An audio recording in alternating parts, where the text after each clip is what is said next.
Audiolivro O Poder do Hábito. Locução Andréa Quintão. 2. Dentro do prédio que abriga o Departamento de Ciências Cerebrais e Cognitivas de Massachusetts Institute of Technology, há laboratórios que contêm o que, para um observador leigo, pareceriam salas de cirurgia de uma casa de bonecas. Lá existem bisturis minúsculos, pequenas brocas e serras em miniatura de menos de 6 milímetros de largura, presas a braços robóticos.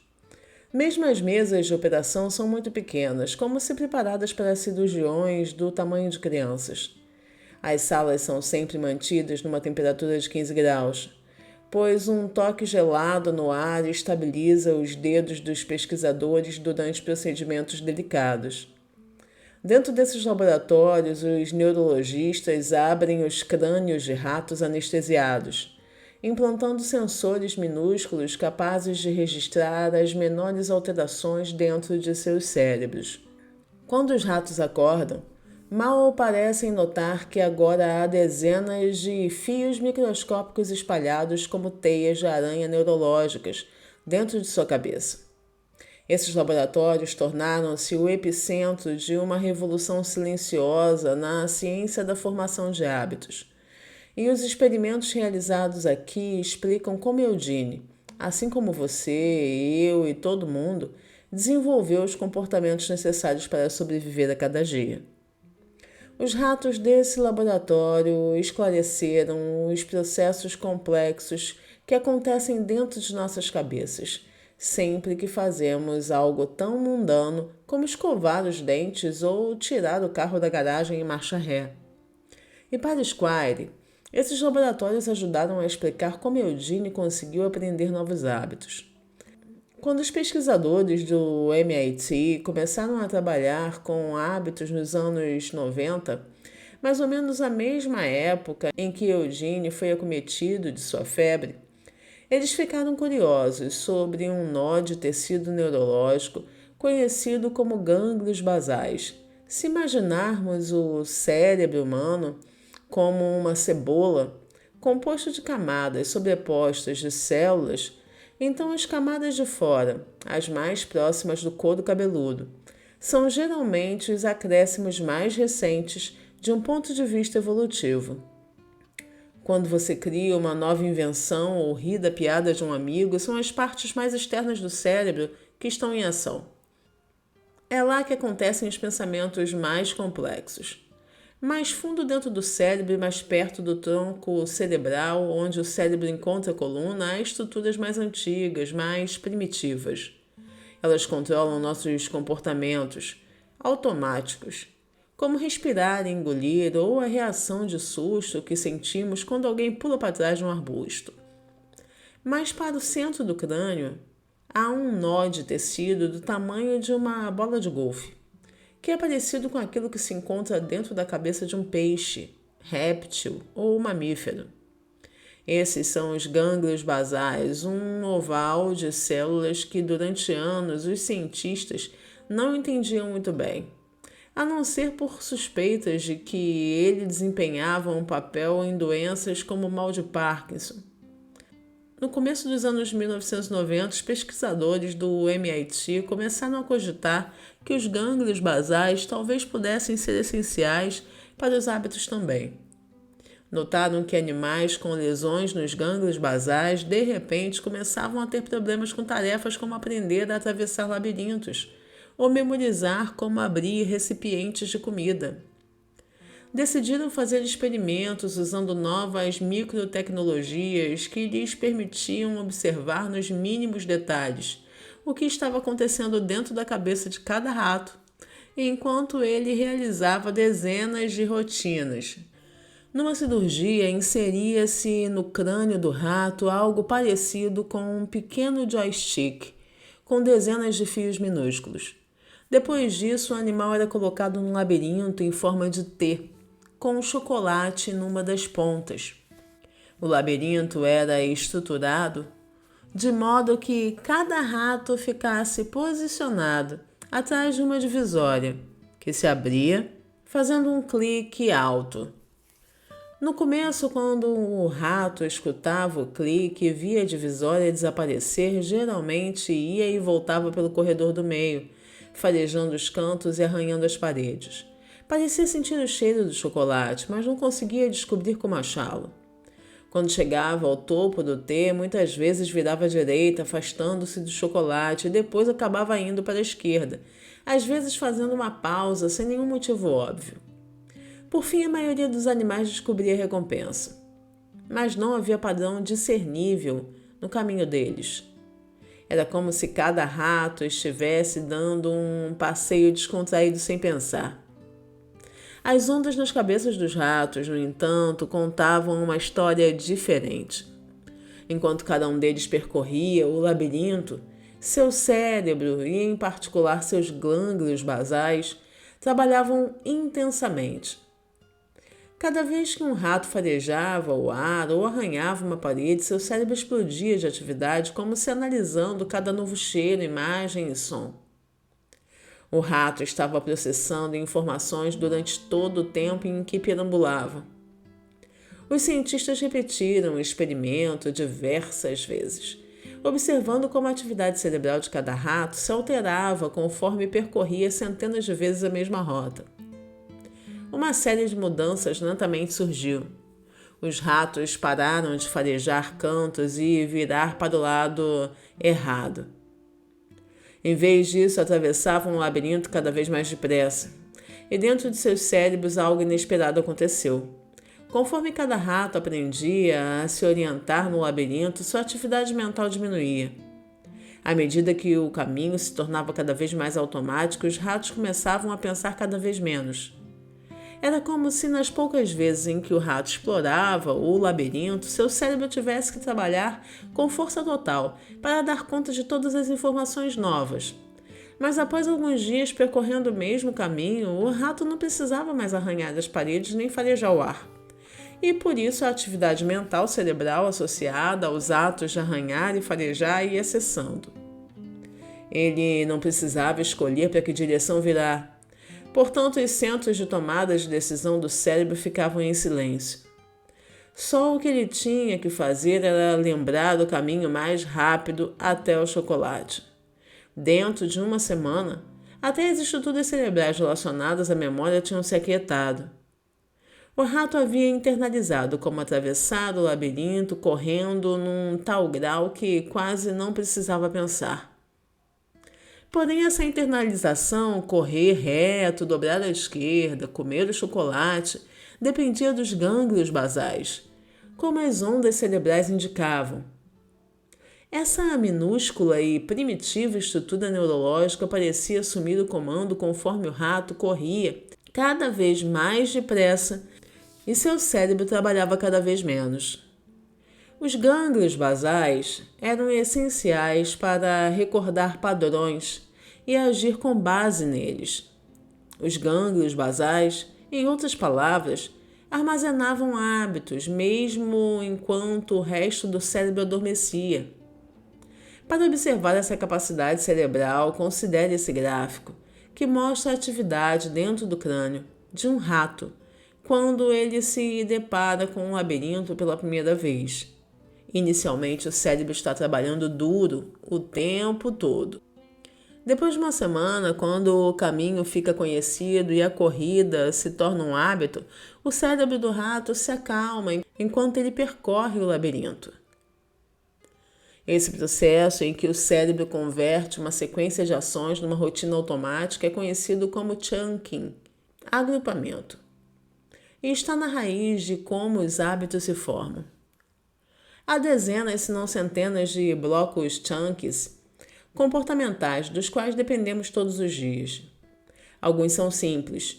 Você automaticamente põe pasta de dente na escova antes de colocá-la na boca. Alguns, tais como se vestir ou preparar o almoço das crianças, são um pouco mais complexos. Outros são tão complicados que é espantoso pensar que um pequeno pedaço de tecido que evolui há milhões de anos possa chegar a transformá-los em hábitos. Pensemos no ato de tirar do carro da garagem em marcha ré. Quando você aprendeu a dirigir, fazer isso exigia uma grande dose de concentração. E por um bom motivo. A tarefa envolve abrir a garagem, destrancar a porta do carro, ajustar o banco, inserir a chave na ignição, girá-la em sentido horário, mexer nos retrovisores e conferir se há ou não obstáculos, colocar o pé no freio, engatar a marcha ré, tirar o pé do freio, estimar mentalmente a distância entre a garagem e a rua, enquanto você mantém as rodas alinhadas e observa o trânsito no sentido contrário. Calcular como as imagens refletidas nos espelhos se traduzem em distâncias reais entre o para-choque, as latas de lixo e as cercas. Tudo isso enquanto você aplica uma leve pressão ao acelerador e o freio, e muito provavelmente pede ao passageiro que, por favor, pare de mexer no rádio. Hoje em dia, no entanto, você faz tudo isso cada vez que sai para a rua, quase sem pensar. A rotina acontece por hábito. Milhões de pessoas executam esse intrincado balé toda manhã sem pensar, pois, assim que sacamos as chaves do carro, nossos gânglios basais entram em ação, identificando o hábito que armazenamos em nosso cérebro referente a tirar um carro para a rua em marcha ré. Uma vez que esse hábito começa a se desenrolar, nossa massa cinzenta está livre para ficar em silêncio ou dar sequência a outros pensamentos. E é por isso que temos capacidade mental para perceber que o Jimmy esqueceu a lancheira dentro de casa. Os hábitos, dizem os cientistas, surgem porque o cérebro está o tempo todo procurando maneiras de poupar esforço. Se deixado por conta própria, o cérebro tentará transformar quase qualquer rotina num hábito, pois os hábitos permitem que nossas mentes desacelerem com mais frequência. Esse instinto de poupar esforço é uma enorme vantagem. Um cérebro eficiente exige menos espaço, o que permite uma cabeça menor, tornando o parto mais fácil e, portanto, causando menos mortes de bebês e de mães. Um cérebro eficiente também nos permite parar de pensar constantemente em comportamentos básicos, tais como andar e escolher o que comer, de modo que podemos dedicar energia mental para inventar lanças, sistema de irrigação e, por fim, aviões e videogames. Mas preservar o esforço mental é uma questão complicada, pois se nossos cérebros desligam no momento errado, talvez deixemos de notar algo importante, como um predador escondido nos arbustos, ou um carro em alta velocidade enquanto saímos para a rua. Por isso, nossos gânglios basais desenvolveram um sistema inteligente para determinar quando devem permitir que os hábitos assumam um comando. É algo que acontece sempre que um bloco de comportamento começa ou termina. Para ver como isso funciona, observe de novo atentamente o gráfico do hábito neurológico do rato. Note que a atividade cerebral atinge seus picos no começo do labirinto, quando o rato ouve o clique antes que a divisória comece a se mexer, e outra vez no final, quando ele acha o chocolate. Esses picos são o modo como o cérebro determina quando deve ceder o controle a um hábito e qual hábito deve usar. De trás de uma divisória, por exemplo, é difícil para um rato saber se ele está dentro de um labirinto conhecido ou de um armário desconhecido com um gato à espreita do lado de fora. Para lidar com essa incerteza, o cérebro despende muito esforço no começo de um bloco de comportamento, procurando alguma coisa, uma deixa, que lhe forneça uma pista de qual hábito usar. De trás de uma divisória, se um rato ouve um clique, ele sabe que deve usar o hábito do labirinto. Se ouve um miado, escolhe um padrão diferente. Ao final da atividade, quando a recompensa aparece, o cérebro desperta e confere se tudo correu como esperado. Esse processo dentro dos nossos cérebros é um loop de 3 estágios. Primeiro há uma deixa, um estímulo que manda seu cérebro entrar em modo automático e indica qual hábito ele deve usar. Depois há a rotina, que pode ser física, mental ou emocional. Finalmente há uma recompensa, que ajuda seu cérebro a saber se vale a pena memorizar esse loop específico para o futuro. Ao longo do tempo, esse loop deixa a rotina, recompensa, se torna cada vez mais automático. A deixa e a recompensa vão se entrelaçando até que surja um poderoso senso de antecipação e desejo. Por fim, seja um laboratório gelado no MIT ou na garagem da sua casa, um hábito nasce. Os hábitos não são inevitáveis. Como explicam os 2 capítulos seguintes, eles podem ser ignorados, alterados ou substituídos. Mas a descoberta do loop do hábito é tão importante porque revela uma verdade básica. Quando um hábito surge, o cérebro para de participar totalmente da tomada de decisões. Ele para de fazer tanto esforço ou desvia o foco para outras tarefas, a não ser que você deliberadamente lute contra um hábito, que encontre novas rotinas. O padrão irá se desenrolar automaticamente. No entanto, apenas entender como os hábitos funcionam, aprender a estrutura do loop do hábito, já os torna mais fáceis de controlar. Assim que você divide um hábito em seus componentes, está apto a brincar com as engrenagens. Fizemos experimentos em que treinamos ratos para atravessar um labirinto, até que virasse um hábito. E depois, eliminamos o hábito mudando a localização da recompensa. Me disse Anne Grable, uma cientista do MIT, que supervisionou muitos dos experimentos com os gânglios basais. Então um dia colocamos a recompensa no lugar antigo, soltamos o rato e aí está. O velho hábito ressurge imediatamente. Os hábitos nunca desaparecem de fato. Estão codificados nas estruturas do nosso cérebro e essa é uma enorme vantagem para nós. Pois seria terrível se tivéssemos que reaprender a dirigir depois de cada viagem de férias. O problema é que nosso cérebro não sabe a diferença entre os hábitos ruins e os hábitos bons. E por isso, se você tem um hábito ruim, ele está sempre ali à espreita, esperando as deixas e recompensas certas. Isso explica por que é tão difícil criar o hábito de fazer exercícios, por exemplo, ou de mudar nossa alimentação. Uma vez que adquirimos uma rotina de sentar no sofá em vez de sair para correr ou de fazer um lanchinho sempre que passamos por uma caixa de donuts, esses padrões continuam para sempre dentro das nossas cabeças. Segundo a mesma regra, no entanto, se aprendermos a criar novas rotinas neurológicas que sejam mais poderosas que